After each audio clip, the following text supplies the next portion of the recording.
The mission was simple. Get in, grab the asset, and get out.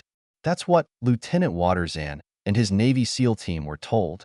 In the chaos of a violent coup in Nigeria, where General Yakubu's forces massacred the presidential family and began ethnic cleansing, Waters and his men were deployed with one goal: extract Dr. Lena Kendricks, an American citizen by marriage.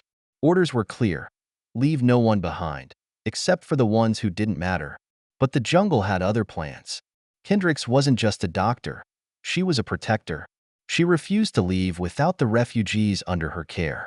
Waters, hardened by years of obeying commands without question, tried to reason, but she saw through him. She knew he had the power to save them, and she made him confront a truth he wasn't ready to face. Could he really walk away and leave them to die? Reluctantly, he compromised. He'd take those who could move on their own. But when the extraction point neared, the truth was revealed. This was never a rescue mission for the refugees.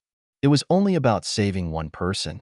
At gunpoint, Waters forced Kendricks onto the helicopter, leaving the refugees stranded in the jungle, defenseless against the horrors closing in on them. It should have ended there. But as the chopper flew over the Catholic mission they had left behind, Waters saw the burning remains of what had once been a sanctuary. The screams of the innocent haunted him. The people he abandoned were already dead, and he had been complicit. For the first time, he questioned his orders, not just as a soldier, but as a man. Waters turned the chopper around. Let's turn it around. The decision changed everything. From that moment on, it wasn't about the mission, it was about survival. Hunted through the jungle, outnumbered, and low on ammunition, the SEALs fought to keep the refugees alive.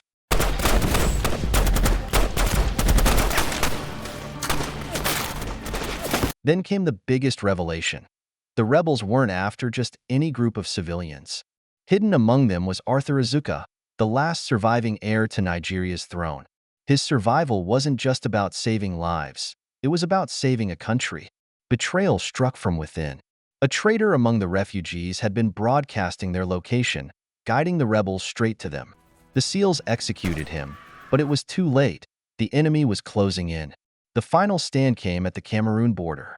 Hundreds of rebel fighters emerged from the jungle, armed and relentless.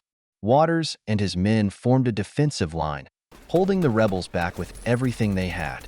One by one, his team fell: Slow, Flea, Lake, and Silk, each sacrificing themselves for a cause they had never signed up for, but one they had chosen to believe in. With no other option, Waters called in an airstrike. The roar of fighter jets cut through the chaos as the SEALs fell back. The fire, a rain of destruction that swallowed the battlefield whole. When the dust settled, silence remained. Had they survived?